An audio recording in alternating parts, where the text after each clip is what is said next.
Update 1.7 is here for Throne and Liberty. The servers will be down for approximately 4.5 hours. This brings the end to the Haunted Harvest event. Additionally, Stoneguard Castle will now be able to set the tax delivery event, so keep an eye on your daily tasks. Arena Season 1 will now be live. Currently it looks a little bit messed up, but we will be able to take away some new rewards and climb the ranks once again. Now, thankfully, the regions with daylight savings, primarily Europe and North America, will have their hourly event schedules adjusted back to the pre-time change. Finally, we were running into issues all the time, people not being able to get back from work, particularly for, say, Boonstone event, where it's guild versus guild. And that's just a pretty big issue because numbers are generally what matters most in these events. The guild who can get the most players here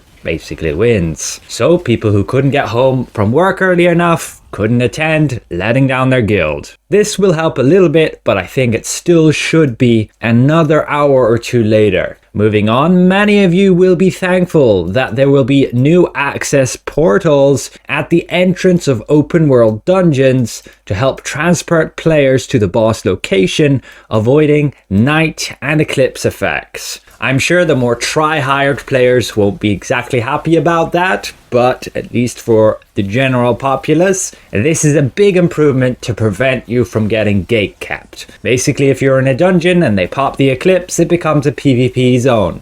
And so some of those bosses, which are located in dungeons, say Juno Boat and the other ones now in Silas Abyss, were just not accessible because you'd have big zergs just camping. As soon as you come along, they just kill you.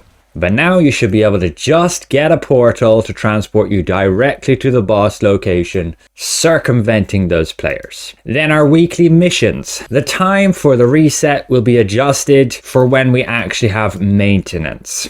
That may be why you wondered you didn't get your rewards yet. This will be when you log in after this patch. Now, accounts with a negative Lucent balance. These are people who done real money trading. So basically bought Lucent from other players rather than the game. They've been penalized, the Lucent taken away, and they've been put into negative. They can only get Lucent back by actually putting money into the game. The money that they should have spent on the game rather than another player. So those players, no mercy, will no longer be able to gain Lucent from their guild to help offset that negative.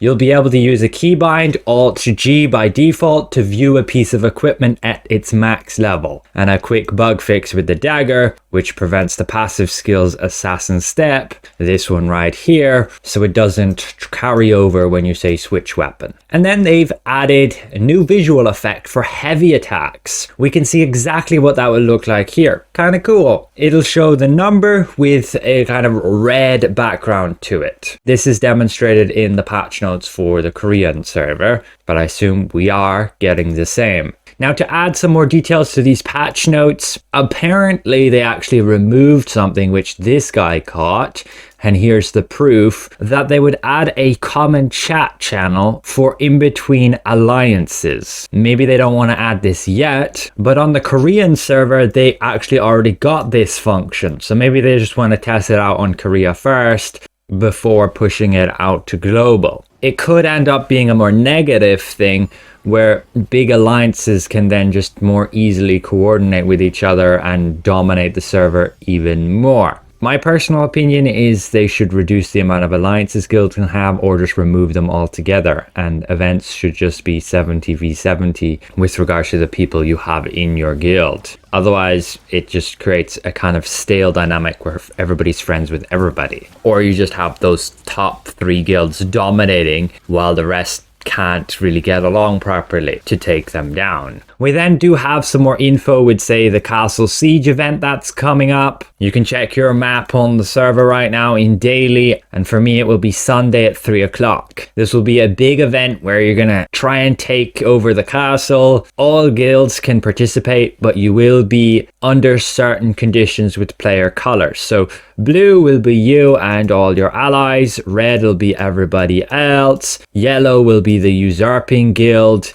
and there will be special markers for leaders, guardians, and staff officers. You will be able to use like golems and siege tools to help take over the castle and sabotage it. You can take over resurrection stones and pillage stones. The latter here will allow you to gain lucent and solent from the castle vault. And ultimately, the throne room will be the prize. You need to take it over and survive for 3 minutes to capture the area and become the next Legion Guild. You only have 45 minutes to do this. That's how long this event will last. A few quick notes on the Korean server. They're actually getting a feature which allows you to view costumes with different genders. This is kind of huge, and I hope we get that too. The ability to equip this outfit just to check out how it looks, but then to actually see what it will look like if I was to switch to, say, a female character, because that's always an option in, say, change appearance here.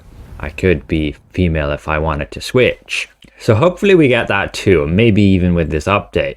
And I really hope we get this conversion system, substance transformation I believe it's called, allowing you to basically convert items to get a chance to get different items. That should help the economy an absolute ton by just consuming all the useless stuff to be able to get good stuff. But this is the more details on the Korean patch, and I did cover already the majority of the changes to the rune system and also those challenge dungeons in a previous video. But that's it for this update. Great to see that time shift back, portals for peace mode bosses, avoiding night and eclipse effects, and then making it a lot easier to see heavy attacks. So thanks all for watching. We'll see you guys around. Goodbye for now.